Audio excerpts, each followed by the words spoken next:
Y sigue la salsa con Salsa y José Mazo.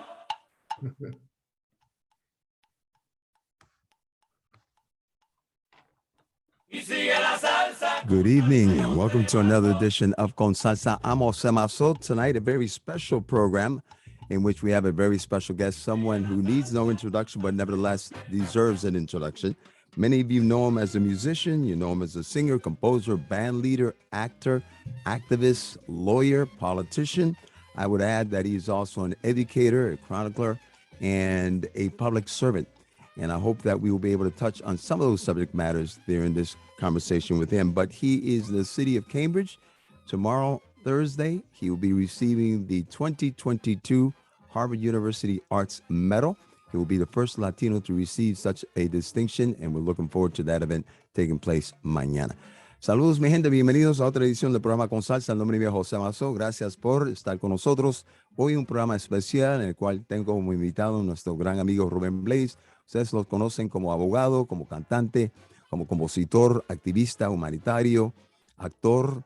Yo también quiero añadir que es educador, cronista y también servidor público, del cual estaremos hablando sobre esos tres temas durante esta hora de conversación. Pero él se encuentra en la ciudad porque mañana jueves va a recibir un homenaje bien único.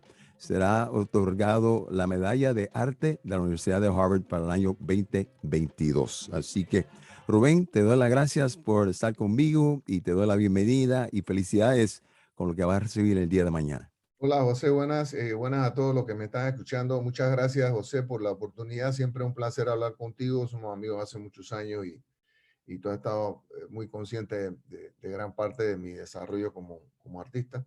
Y te agradezco la oportunidad. Así que muchas gracias. So I stated in the beginning, you need no introduction, but you're worthy of an introduction. But yesterday when we were at the event with the David Rockefeller Center for Latin American Studies, our dear friend Doris Summer was the person who put it together. As she was introducing you, she could have gone on to page 3, 4, 5, 6, 7. There's so many things that she could have said that you have accomplished in your lifetime. You recently were awarded another Grammy. Congratulations for South Swing, the album with Roberto Delgado and the big band from Panama. You, in 2021, the Latin Grammy announced you and recognized you as the person of the year. You also traveled all the way to Madrid, Spain to receive the gold medal for fine arts in merit from the King in Spain as well. And you received so many other things. I remember you receiving an honorary doctorate degree from Berklee College of Music several years back. What does a recognition such as the Harvard Arts Medal 2022 mean for you? ¿Qué significa para ti este reconocimiento mañana de la medalla de arte de Harvard University? Well, one of the most important things is that, again, and you mentioned it, it's the first time that a Latino artist receives it. I think that's the most important part of it all. Mm-hmm. I think, and I hope that it won't be the last. I hope that there will be more of us there present. And because the contributions of the Latino community are plentiful and unfortunately not always recognized.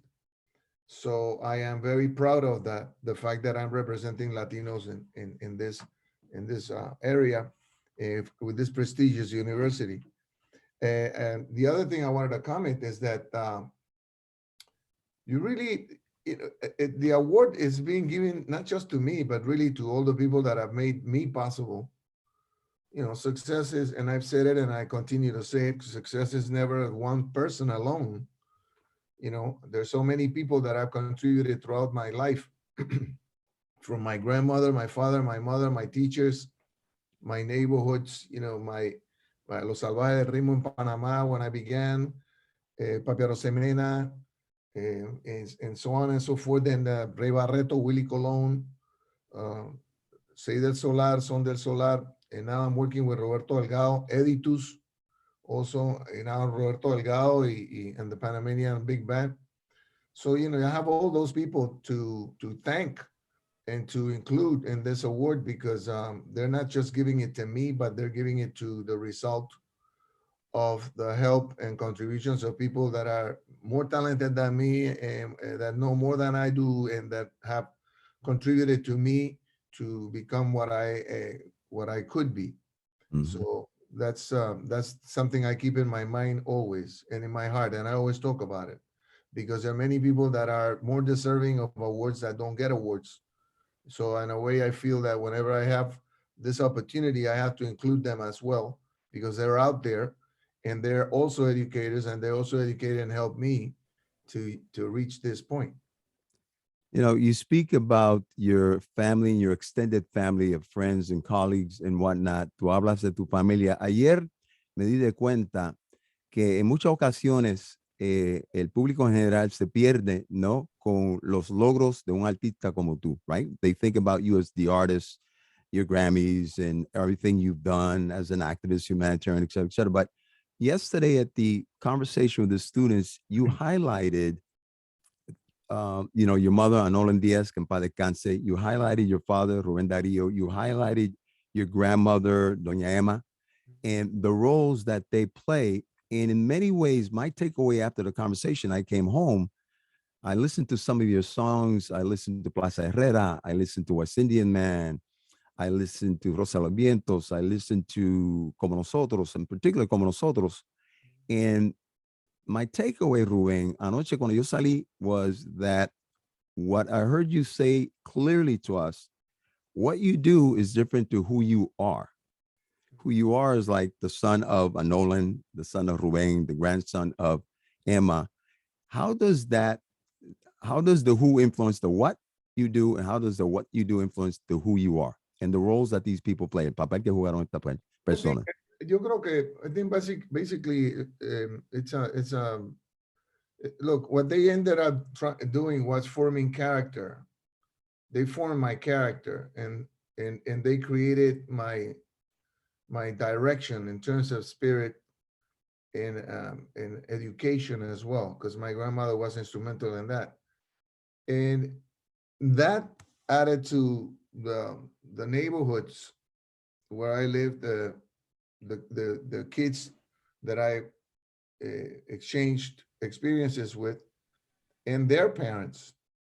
So all of those teachings became a part of my reaction of my character. So I don't really, I'm not in anything but an extension of that where in whatever direction I take, because the fundamentals are always the same. Mhm. You know, you have to be honest.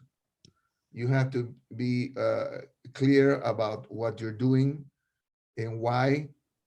And you have to know how to work and collaborate with people. And you must concentrate on the goal and not on the award. You know, you have to be generous. You have to be prepared. You have to be on time. You have to be ready. You know, you have to listen. All of these things that conform the fundamentals for success. You have to sacrifice. You have to you know, to be responsible. All of these things that conform the fundamentals to reach success that was given by them. So I apply them in everything I do, anything, music, composing, um, acting, and politics as well. So there's really, I don't need to sort of concentrate and be very aware that I'm going to be like, okay, today I'm not a lawyer, I'm not an actor, today I'm a musician. You know, it's like a natural segue. You go there and you're comfortable because you've been pretty much the same person. You're not adapting poses. You're what you are. And I have them to thank because they were the ones who, like I said before, created the structures for my development, Mm. spiritual and both in terms of education.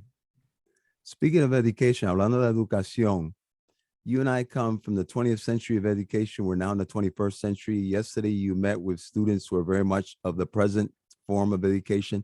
Talk a little bit, habla un poco sobre la importancia de la educación y qué significa la educación en el siglo XXI comparado al siglo XX.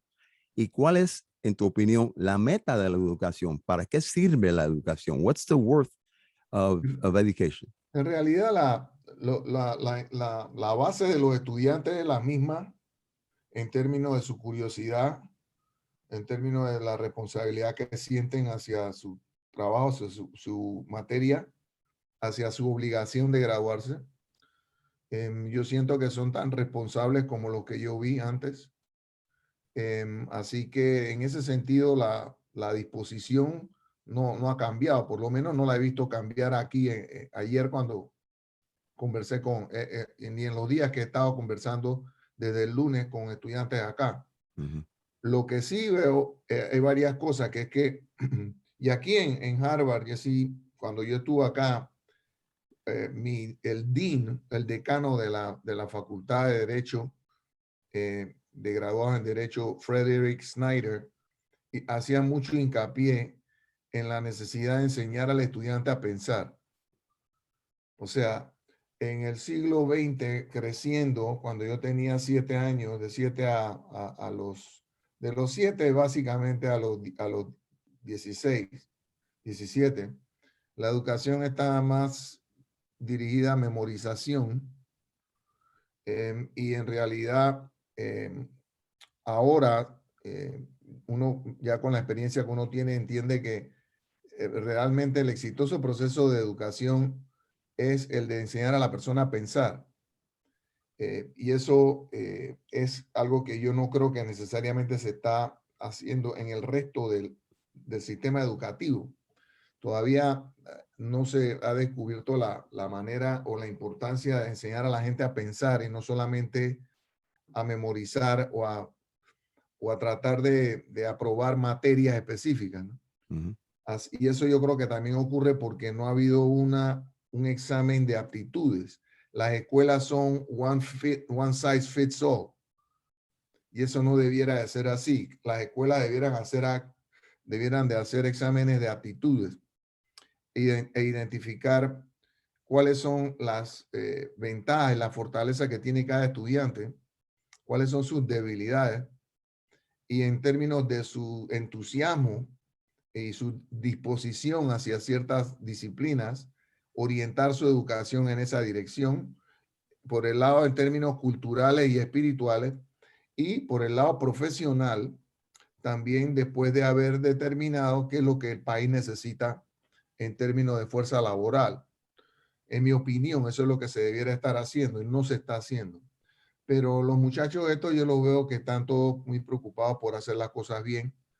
Tienen las mismas preocupaciones que todos siempre tuvimos de graduarnos, de no decepcionar a sus padres, de convertirse en personas capaces de poder cumplir con sus obligaciones.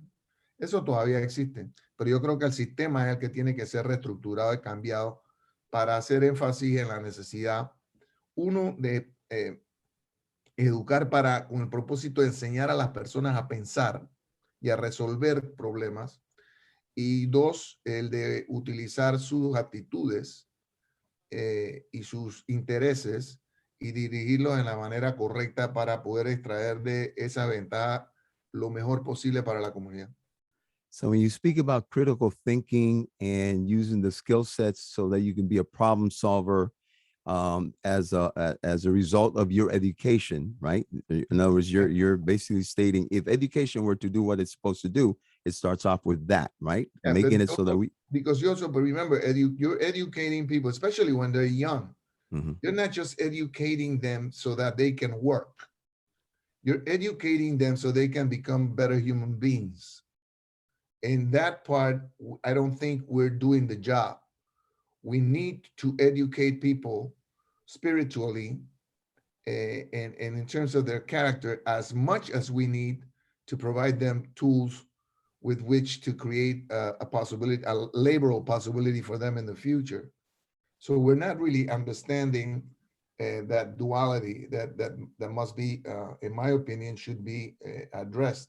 So we not only create people for the labor market, but also people that are going to be able to function in society and help and be solidary and develop their spirits as well. Mm-hmm. You bring a point that's very interesting because we've gone through 2 years plus now of a pandemic worldwide, in which you would expect that human beings, all of us, in solidarity with each other, caring for each other, would all be at least understanding what roles we play so that the other person, be they your loved one, your family, your friend, your neighbor, your colleague, would be healthy as well. But yet you see this dynamic rift where those who say, no, I don't need that, I'm not going to abide by this, I'm not going to be part of this movement to save the world, I'd rather worry about myself so I can have the freedom of going anywhere, doing anything, et cetera, et cetera. What role do you think the education of all of us has played in what we are currently living in society today? Not only here in the United States, New York, but all throughout the world.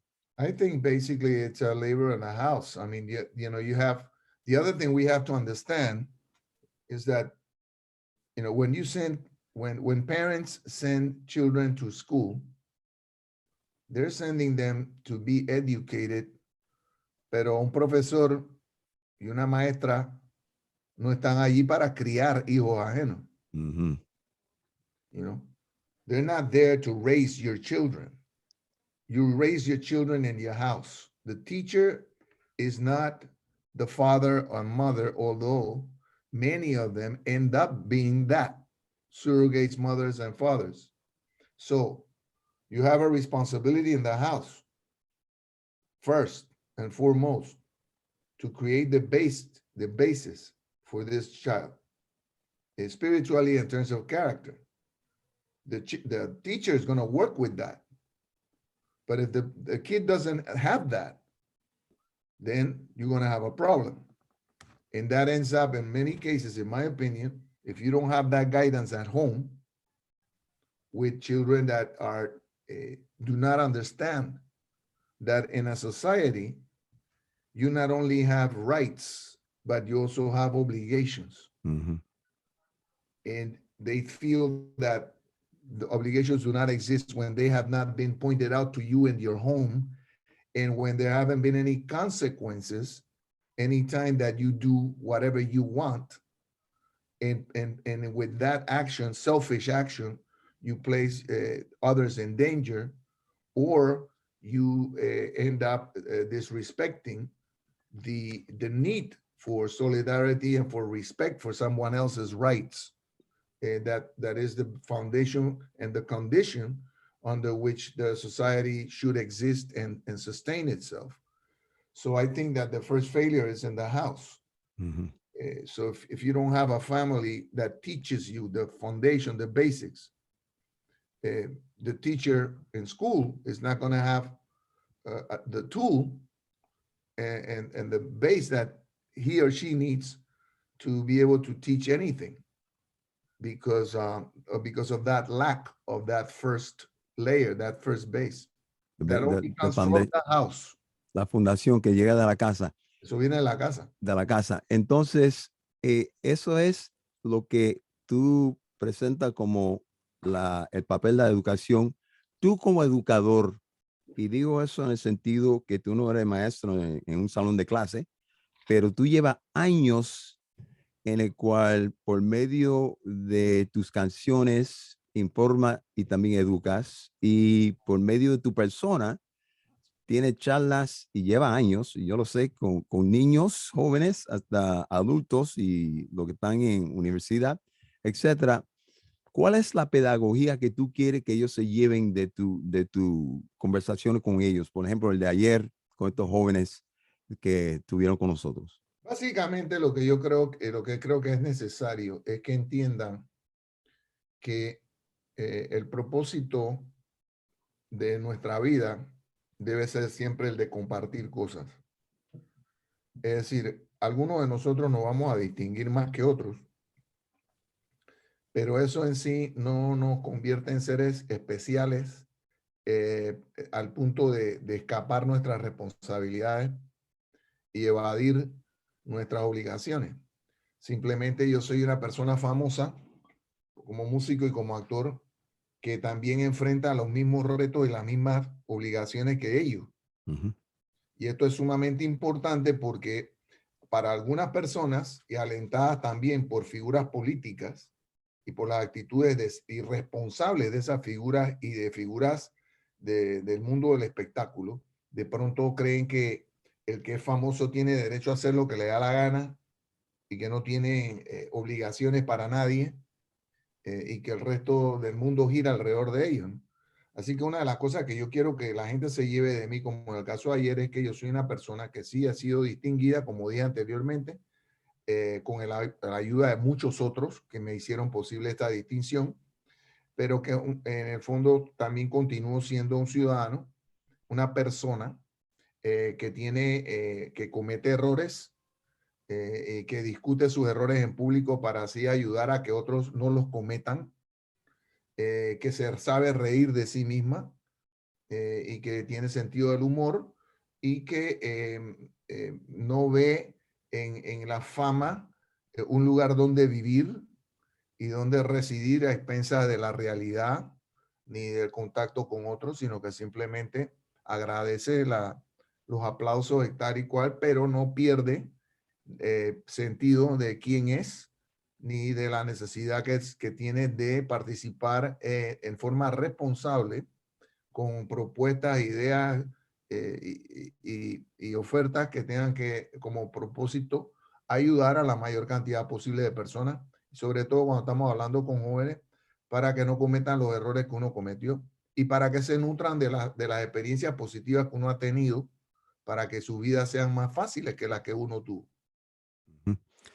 Tu canción Amor y Control quizás es un ejemplo de cómo es que tú usas el canto y tus letras en gran parte para inspirar, pero también educar al público, ¿no? Porque el tema de qué se trata habla muy bien de lo que acabamos de hablar sobre lo básico, el carácter, los valores, la casa, el amor, lo espiritual. Tú en tarima, tú podrías estar, y yo he estado en algunos de tus conciertos que duran casi 4 horas, y no es solamente que tú cantas canción tras canción tras canción, sino que hay momentos entre canciones donde tú nos informa sobre qué estaba pasando en ese momento de la grabación de la canción, de qué se trata, y lo pone en un contexto de la historia de nosotros en ese momento, ¿no? You have a way of creating your narrative on stage so that you become then not only an educator, you become a chronicler of history, un cronista de nuestra historia. ¿Tú podrías hablar un poco sobre ese papel? Mira, hay otra vez, hay una cosa que quiero explicar sobre Amor y Control, por ejemplo. Uh-huh. Amor y Control, ya lo he dicho, que es una canción que nace a raíz del impacto que me produce la enfermedad de mi madre, L.L.M, que murió de cáncer del seno en 1991, ¿no? Pero si tú analizas la letra de la canción, el protagonista no soy yo. Uh-huh. El protagonista es otra persona.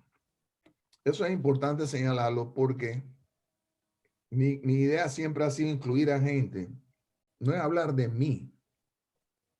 Yo puedo ser testigo o protagonista. En este caso, testigo.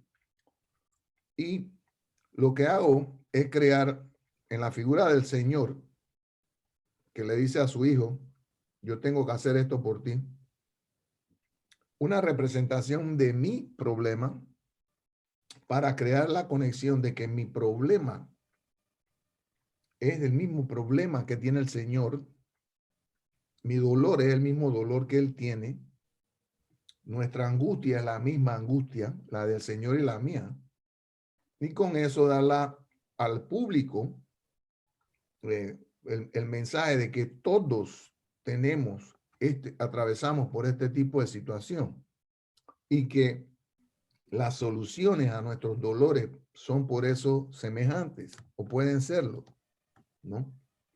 Y eso es importante porque en ningún momento yo canto sobre L.L.M directamente sobre lo que le está pasando a mi mamá. Yo me concentro en la discusión del Señor con su hijo y la familia.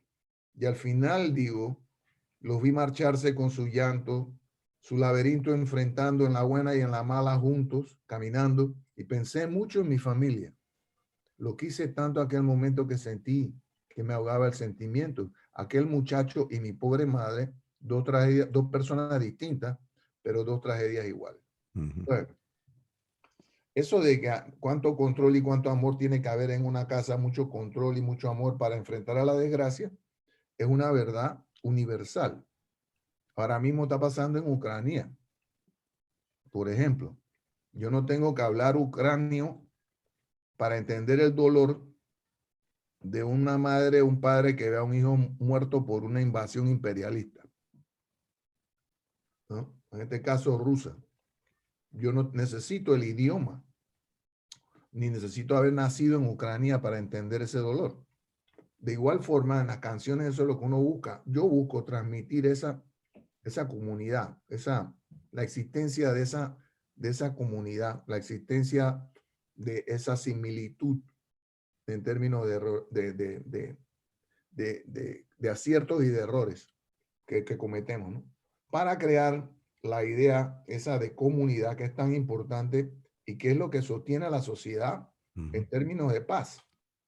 Entonces, en las canciones, como quiera que sea la intención, y como quiera que yo no soy un tocadisco, ni una bellonera, ni un traganíquel, ¿no? Que está allí nada más para tocar canciones, porque para eso entonces óyela en tu casa. Pues. Pones el disco y oye lo que te da la gana. Parte de la responsabilidad que yo siento cuando tocamos es explicar por qué la canción se hizo. Si hay alguna anécdota especial, como ocurre con el cantante, por ejemplo, también. Entonces explicar eso, ¿no?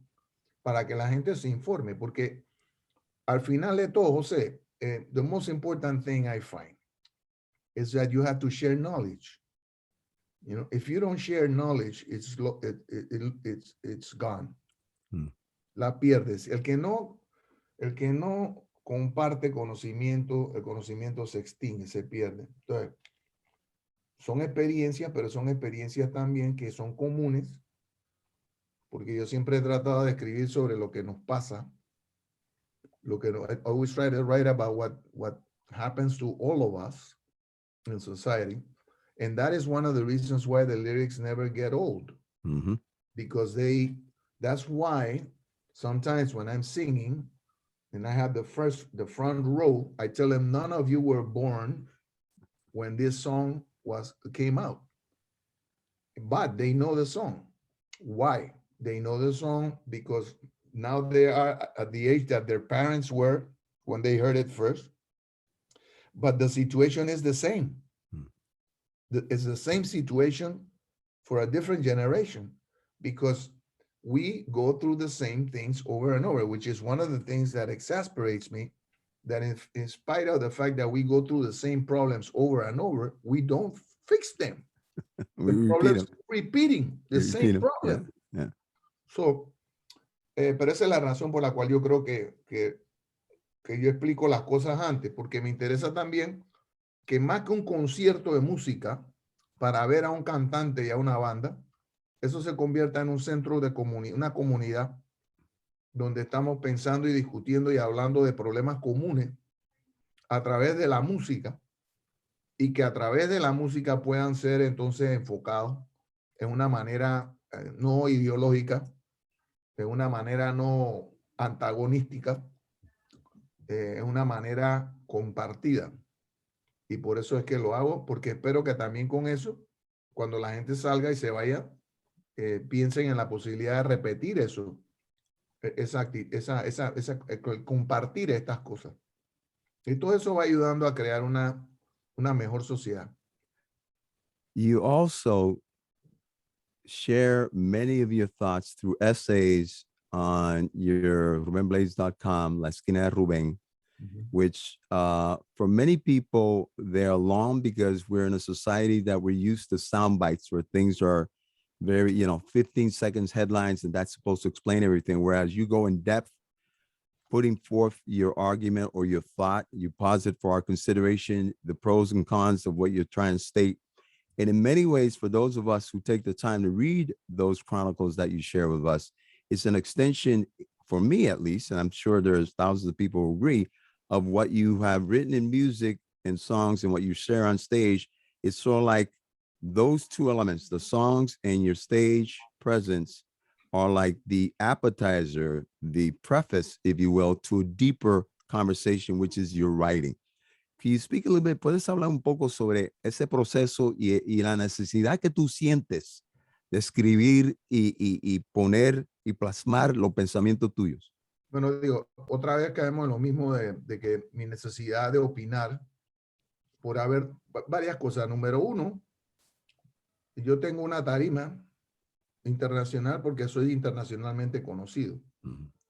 Hoy hay mucha gente que no cree en nada ni en nadie. Por ejemplo, en Panamá la credibilidad de la figura pública está en el piso. Ok. A lo mejor hay gente que me va a poner atención a mí porque yo soy famoso, porque soy músico o actor, ¿no? Entonces, si yo tengo algo que yo creo que puede ayudar a crear una mejor comprensión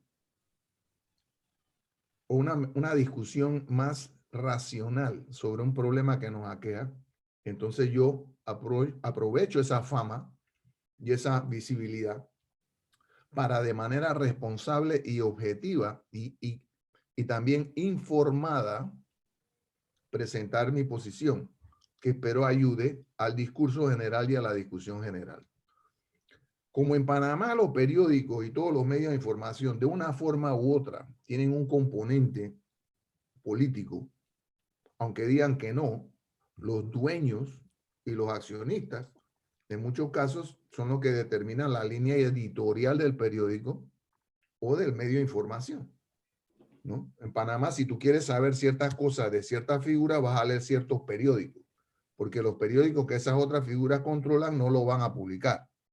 Bien.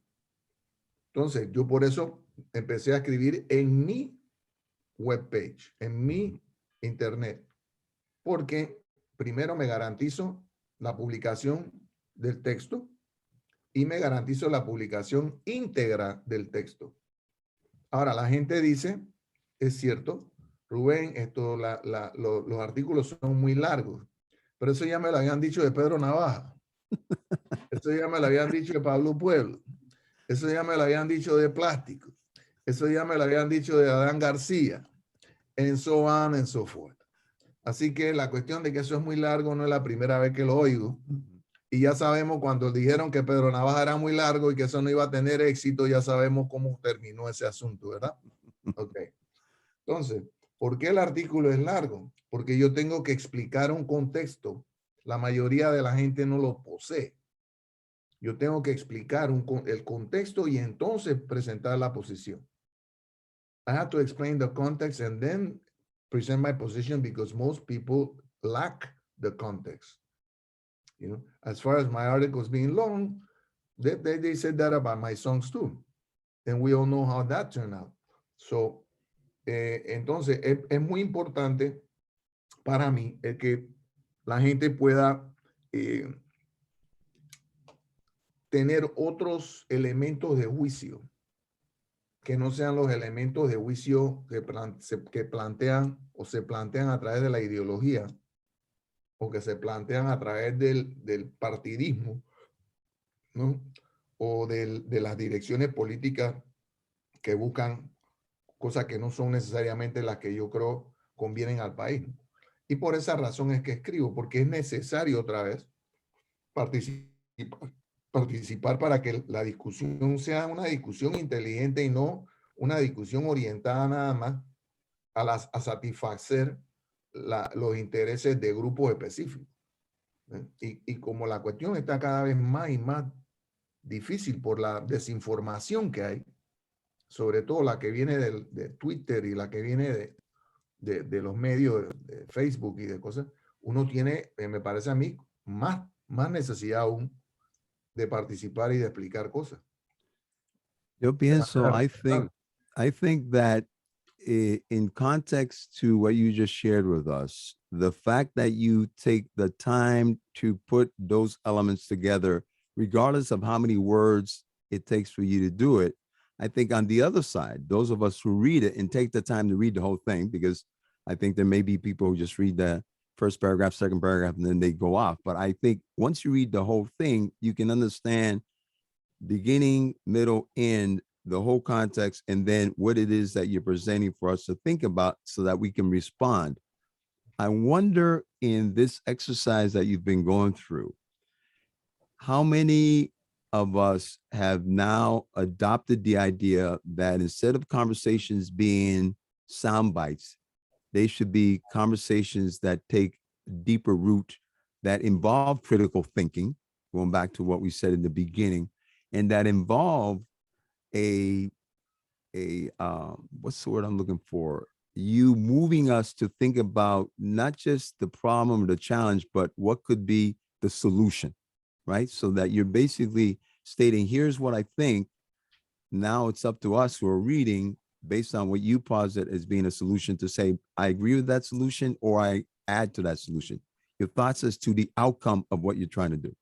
I tell you that I do it basically, and I have to say it selfishly in a way, only to make sure that my position is clear in something. Because I've been accused at times of, oh, you didn't say anything. You didn't talk about this. And I have. I simply just didn't address it from the perspective of yours. I didn't say the things you wanted to me to say, but I did say, I did talk about, I did mention, I did refer to that before. I just didn't do it the way you expected me or wanted me or demanded me to do to fit your idea and your interest. So it is very, again, I just write, for instance, in Panama right now with all the discussion about corruption and all that and what to do, I presented my position. This is what I would do. This is what I would do. This is what I suggest we consider, which is the creation of new laws that would eliminate impunity, that would demand a certain degree of action, and to incorporate those proyectos de ley, those laws, projects of law, into the form of law of formal laws and present them to people now in the electoral process coming in 2024, so that if people vote for those changes, whomever wins then would take all of those law projects and present them back to the country in the form of a referendum. Vote yes or no. Do you want these changes? And if people vote yes, then the president, be it a woman or a man, sends them to the National Assembly. And if the National Assembly, because it's so corrupt or so desirable, it has the desire of just keep their control over the country and over interests, refuses, then the president is in defense of the will of the people, have all the right in the world to take whatever measures are necessary to implement those laws that have been approved by the people, if the assembly doesn't want to do it. Okay, that's an opinion that created a lot of pushback, you know. Oh, you're talking about closing the assembly, you're talking about violating the institutionality and what. Hey, I'm simply telling you, this is the scenario today, and this is what I propose we can do. You have something better? Bring it on. Don't tell me, oh no, you're wrong. And okay, what is your proposal? Because that's the other thing that, you know, I'm not afraid to create discussions. Mm-hmm. I'm not, never have been, never have been. I just take the risk, but it's not even, I don't consider it a risk either. I just present it and whatever happens, happens. But the point is to stimulate discussions and to make people, as you said, I hope that some people finish the whole damn article. Mm-hmm. I hope so. Ojalá terminen el artículo completo. Pero hay mucha gente que no está acostumbrada a leer ya. Mm-hmm. Así que necesitan las cosas más caídas y cortitas. Yo nunca he sido así. Pero, bueno, es otra generación y otra realidad. En mi tiempo, tú te aprendías la tabla de multiplicar de memoria. Mm-hmm. Y cuando fallaba, te metían un reglazo en la mano. ¿No? Sí, 5 señor. por 5, señor. Sí, señor. Blade, 5 por 5, 5 por 5, 30, ¡plá! Es 25. Ahora, el muchacho o la muchacha tienen una máquina de cara calculator y aprietan 5 por 5, 25. Digo, ya, pues. Entonces, esto es el proceso de aprender cosas y más que memorización, la necesidad de incorporar información Ujú. que te pueda servir más adelante para poder llegar a conclusiones. Eso se ha ido perdiendo. Total.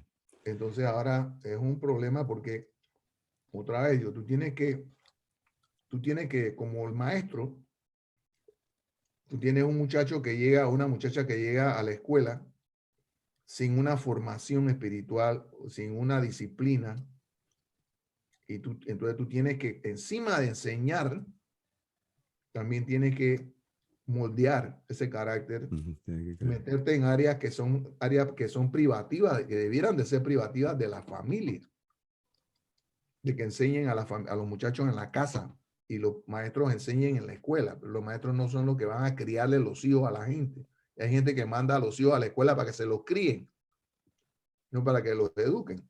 Ujú. Y esa no es la tarea de un maestro. Total. Rubén, ayer entre los estudiantes hubo un grupo que son estudiantes de leyes. Mm. La ley y justicia social, is it equal? ¿Es igual? O sea, does law equal social justice or are they two different things? They're two different things. How so? First of all, law is the result of a process that has rules, and social justice is what we expect to be the result of the application not only of law, but of an understanding, a community understanding of what is needed to preserve stability and to preserve concord and to preserve the social fabric's future. But I'll never forget that Hans Kelsen called it the most pure theoretician of law, el más puro del derecho, el representante del derecho más puro. Mm. Hans Kelsen was expelled from either was expelled or he left Germany during the period of the Nuremberg laws. He was when he arrived to Holland, he was asked if the Nazi regime was legitimate, if what they had done to him, a law professor and a law thinker, el teórico puro del derecho, Hans Kelsen, was valid, and he said yes.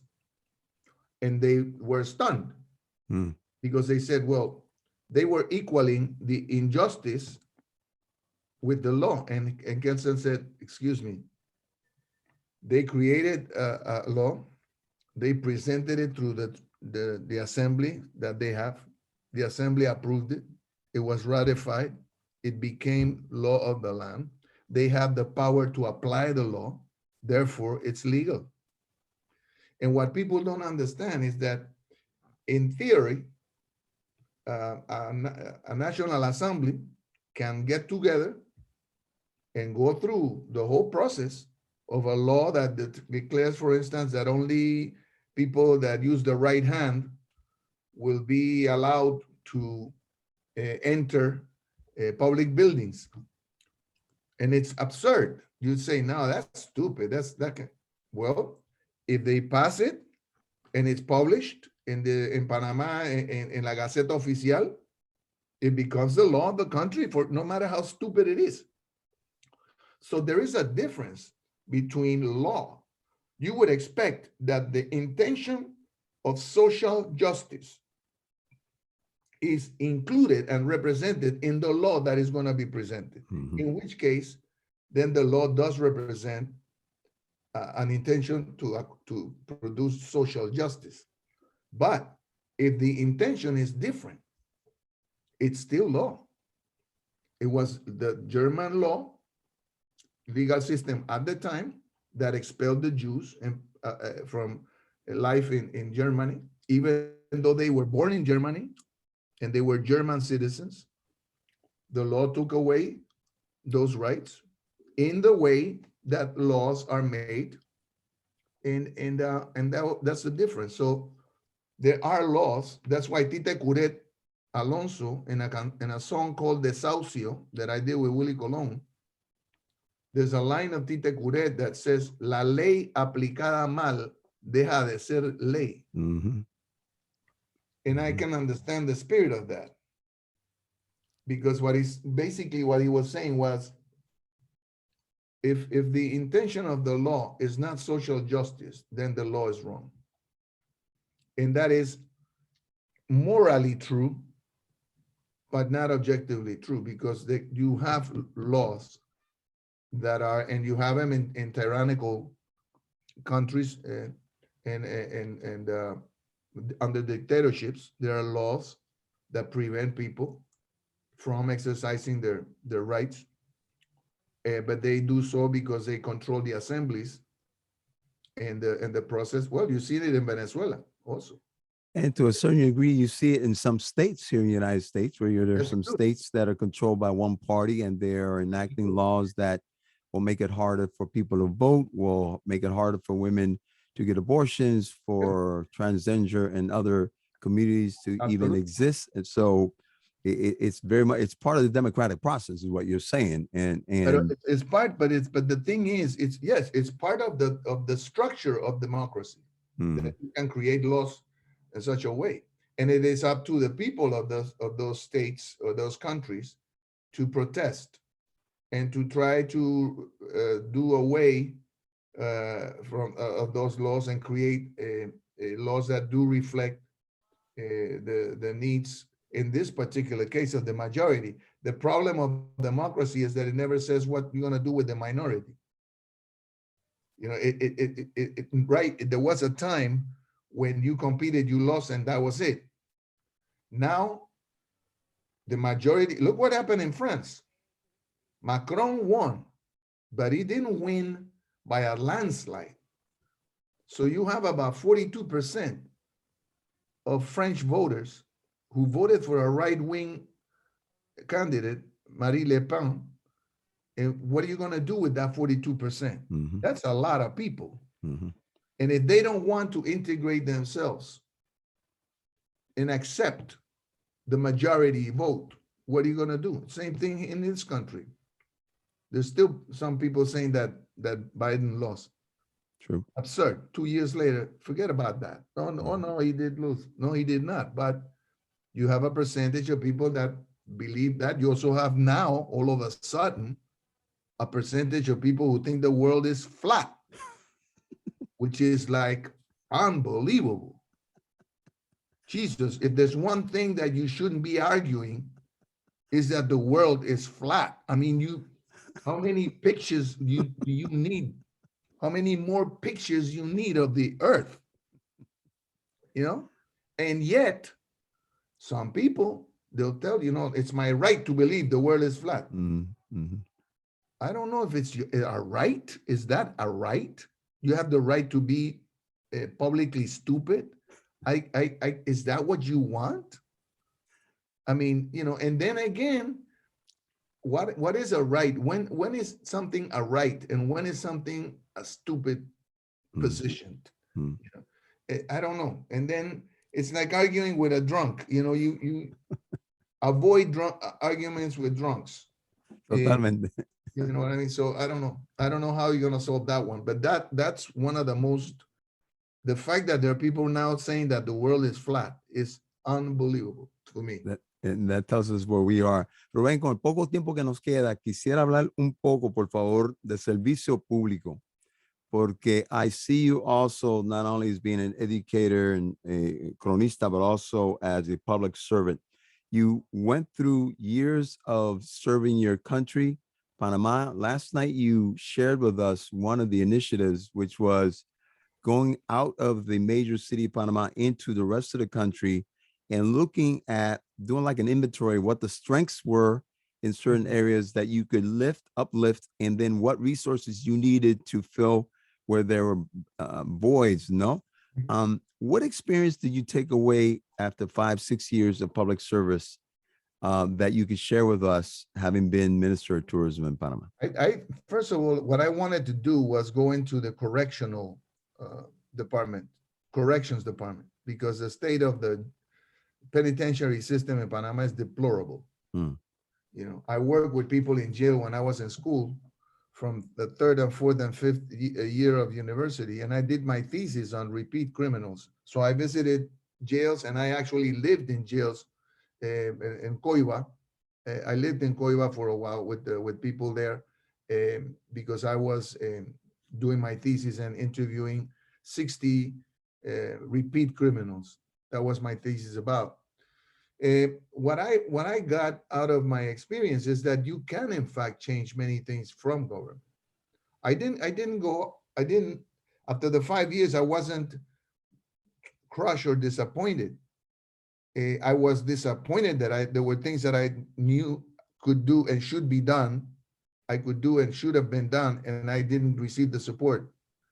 But I did do other things that I felt were needed, and that empowered me. That gave me the sense that in fact you can, if you have the will, change for the better the conditions of many people in Panama. So I just wish that more people join the government administration, even if it's at the expense of their own interest. You know, I went in and for 5 years, I didn't sing, I didn't do movies, I didn't do anything. I had a lot of problems. I lost my agent, and my credit went to hell. It was, but spiritually and morally, and as a Panamanian, I came out stronger and a better person than when I went in. Yo entré al servicio público y salí menos egoísta de que cuando entré, mejor panameño, y entendiendo cómo funciona un gobierno desde adentro. Y sabiendo que con la voluntad es posible cambiar cosas. Así que yo salí con gran confianza de que el proceso podría servir. Lo único es que el proceso hoy sirve para llenarle los bolsillos a unos sinvergüenza, desafortunadamente. Y por eso siempre, ayer lo dije, que tenemos que participar en la administración. O sea, la gente tiene que entrar a participar en la administración del país. A mí me fue extraordinaria la experiencia. Visité todo Panamá, entendí, vi a la gente, cómo vive, cómo piensa. Siento que tenemos mucha posibilidad. Creo que somos un pueblo muy, muy noble en Panamá, pero que ahora mismo está muy, te diría yo, pesimista. Y por esa razón abrazan a los partidos políticos, que son la razón de la corrupción en Panamá. Así que yo espero que eso cambie. Y como dije ayer, yo soy muy optimista. Yo estoy con Panamá y siempre creeré en Panamá. O sea, igual que en Puerto Rico, yo creo que no importa qué tan difíciles estén las cosas, son países que tienen, Panamá y Puerto Rico tienen una población noble, y yo creo que si le ponemos voluntad al asunto, podemos cambiar las cosas positivamente. Amén. Amén. Para cerrar, dos cosas bien rapiditas. Aquí en la ciudad de Boston te dará de cuenta en algún otro momento cuando tenga más tiempo de los cambios que han pasado a nivel político, especialmente en la ciudad donde tenemos una alcaldesa nueva, Michelle Wu, donde su administración es de jóvenes que tienen un pensar, ellos hablan de una manera, they are unapologetic, Rubén, en el sentido de lo que ellos esperan del gobierno y de gobernar, ¿no? De los cambios sociales y de la justicia social. And they're very clear about diversity, equity, and inclusion being foremost, that everybody has to be included, which was what drew me to what you said yesterday, because you went out to the hinterlands to make sure that all of Panama was gozando de turismo. It wasn't just Panama City. You made sure it was inclusive of everybody. You made sure it was diverse of everybody. And that rings true to what's happening in the city of Boston. And I think in the next year or so, you'll you'll get a taste of that and understand that example. At the same time, I think you can share with the city many of the experiences you had as a public servant. I To would close, go go ahead. ahead. Go ahead. Go Hello. ahead. No, You sir. go ahead. No, basically what I was going to say is one thing that I hope they take into consideration, because it's very, it's more important than I think people seem to recognize, is the homeless problem. And one of the proposals that I'm going to make, I'm actually going to make it to Richie Morales in New York, who is the from the Bronx, is that perhaps one way to deal with this is to create the possibility that people can sponsor a homeless person.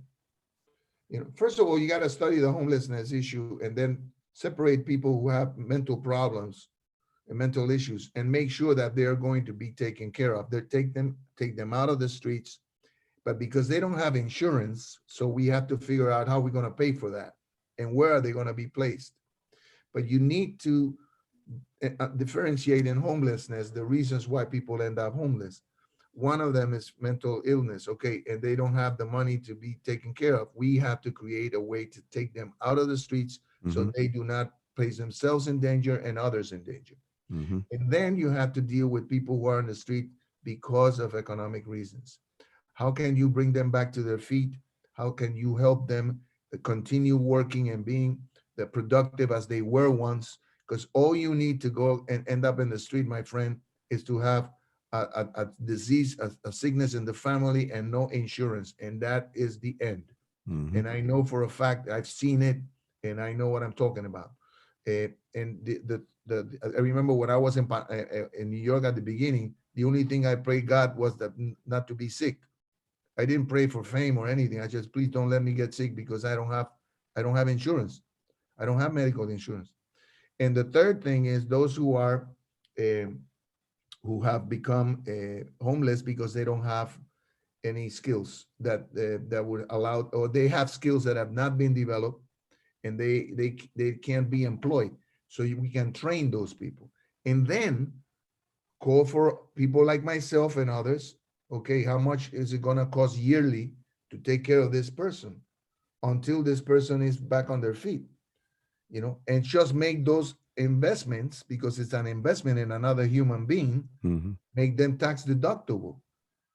Make them tax deductible.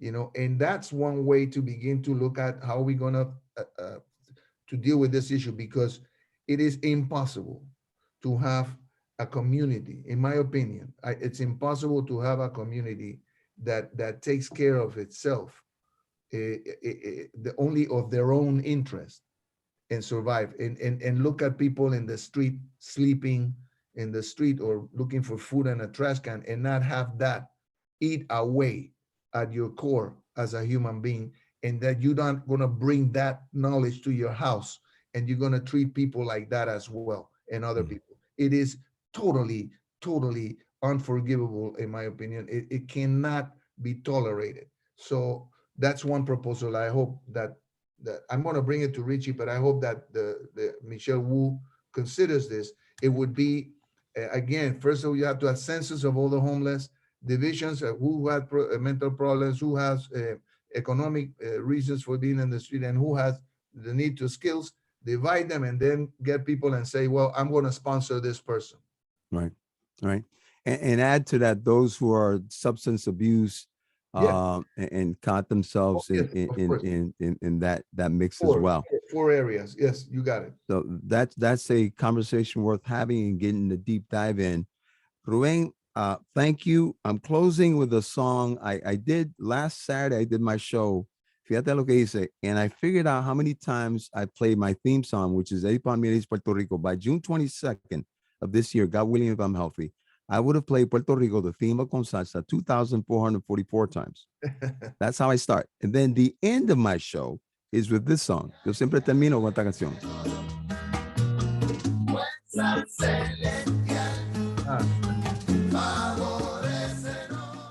Desde el año 2000, salió en el 2010, ¿no? 2009, 2010 is when I started playing. It came out in 2009. Since 2010, every weekend when I finish my show, that's the last song I play, Bendición. Sí. And I calculated by June 22nd, 47th anniversary of the show, I would have played Bendición 649 times, at least 649. And I don't know any other radio program that's doing it around the world. I'm looking for somebody to tell me if there's anybody who's playing Puerto Rico that many times or Bendición that many times. But I just want to let you know, Bendición is the way that I end our program every single Saturday night. So I want to thank you for those blessings. you. Thank you for being a living angel. Thank you No, for the gracias a time ti. you've taken for us. And Thank you. congratulations Thank you, again. papi. Gracias a todos. Thank you all the listeners. Gracias a los que nos escucharon. Gracias a personas como José Mazó que existen para orientarnos y ayudarnos a entender mejor nuestra sociedad y a nosotros mismos. Así que muchas gracias, José, for your work, man. It's really something special. Thank you so much. Y Divina is upstairs and she sends you Saluda- hugs and kisses as always. Saluda Mucho divina amor. de parte mía y de Luba. Qué bien. Nos vemos, mi hermano. Gracias. Saludos, mi hermano. Gracias.